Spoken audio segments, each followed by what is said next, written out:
शुरुआत सबसे पहले कर लेते हैं एशियाई बाजारों से। और इस वक्त अब वहां से जो संकेत आ रहे हैं वो काफी मिले जुले हैं। एक्सजीएक्स निफ्टी लाल निशान में है, करीब 33 अंक नीचे ये दिख रहा है। वहीं हांगकांग के बाजार को देखेंगे तो 1 से 1.25% की मजबूती हांगकांग के बाजारों में है। जापान के बाजारों में 34 अंकों की बढ़त है, लेकिन कॉस्पी और चीन के बाजार देखेंगे तो वो भी हल्के लाल निशान में ही कारोबार कर रहे हैं। तो ये पहला इंडिकेशन आ रहा है इस वक्त एशियाई बाजारों से। लेकिन ओवरऑल ग्लोबल मार्केट से बात करें तो कल वहां पर भी दबाव ही देखने को मिला और अमेरिकी बाजारों में हमने देखा कि लगातार 4 दिनों से गिरावट हावी थी। डाउ जोन्स में 280 अंकों से ज्यादा की गिरावट, S&P 500 और नैस्डैक भी देखेंगे तो करीब 0.5% की गिरावट वहां पर भी देखने को मिली है। और 10 मार्च के बाद अमेरिकी बाजारों के लिए सबसे खराब हफ्ता रहा है। S&P 500 अगर देखेंगे तो वहां पर 2.5% की गिरावट, नैस्डैक और डाउ जोन्स में भी करीब 2% से ज्यादा की गिरावट हमने देखी इस पूरे हफ्ते। दिक्कत दिख रही थी रीजनल बैंकिंग सेक्टर में, वहां पर लगातार हम देख रहे हैं गिरावट जारी है और उसका डर कहीं ना कहीं अमेरिकी बाजारों पर भी हावी है। कल हमने आपको बताया था कि पैकवेस्ट के भी बिक्री होने की खबर आ रही है, जिसके चलते 50% तक की गिरावट वहां पर देखने को मिली और वेस्टर्न एलायंस का शेयर भी 35% टूटा। तो वहां पर गिरावट लगातार जारी है, जो कि कहीं ना कहीं बाजार पर दबाव बनाने का काम कर रहा है।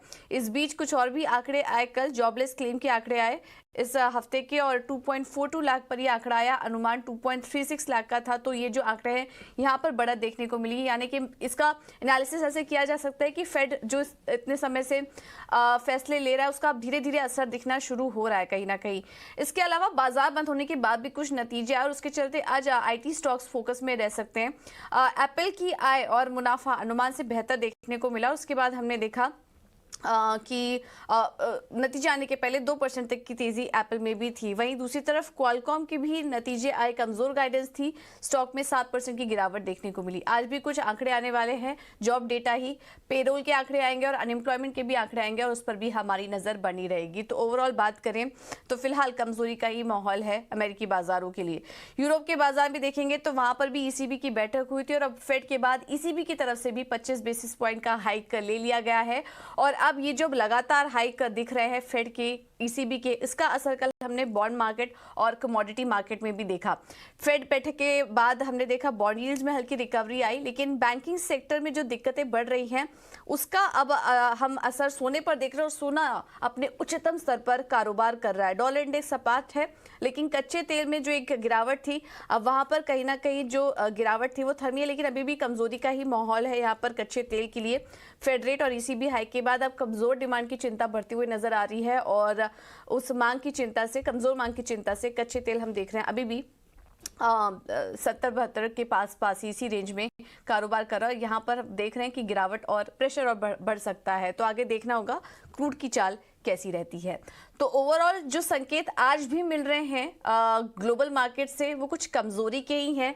बट कल भी हमने ऐसा ही कुछ सेशन देखा था और उस बीच भारतीय बाजारों में तो अच्छी रैली थी, बट आज देखना होगा कि भारतीय बाजारों की चाल कैसी रहती है बड़े इवेंट्स के बाद। एक बार FIs और DIs के आंकड़े भी आपके सामने रखते हैं, उसके बाद हम चर्चा करेंगे कि आज भारतीय बाजारों में क्या करें।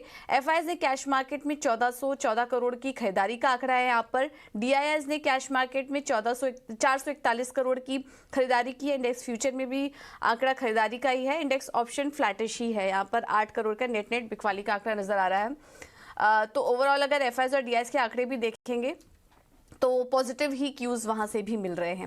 लेकिन चलिए अब आगे बढ़ते हैं और बाजार पर आज क्या करना चाहिए इसमें रणनीति शेयर करने के लिए KR चौकसे के हेमंत कपाड़िया इस वक्त हमारे साथ जुड़ चुके हैं। Hemant, thank you so much ET now स्वदेश को समय देने के लिए।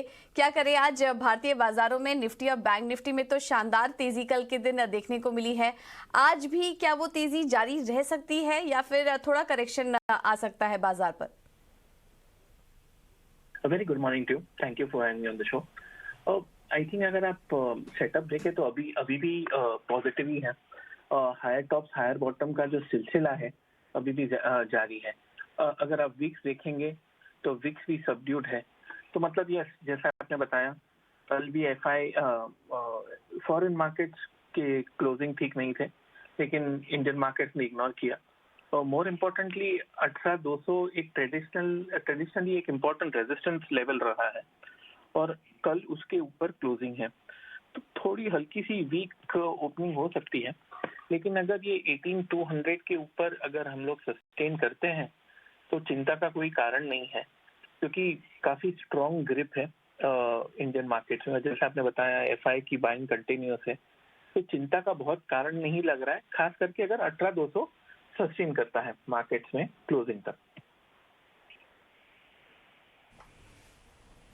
ठीक है। तो अभी फिलहाल कुछ चिंता वाली बात नज़र नहीं आ रही है और ओवरऑल जो मोमेंटम है, ट्रेंड है मार्केट का, वो पॉजिटिव ही नज़र आ रहा है। जैसा कि डेटा भी इंडिकेट कर रहे थे कि एक तरफ ग्लोबल सेंटिमेंट कमज़ोर है, बट एफआईएस की तरफ से सपोर्ट अच्छा मिल रहा है और उसके चलते भारतीय बाजारों का जो मूड और माहौल है वो फिलहाल अच्छा दिखाई दे रहा है।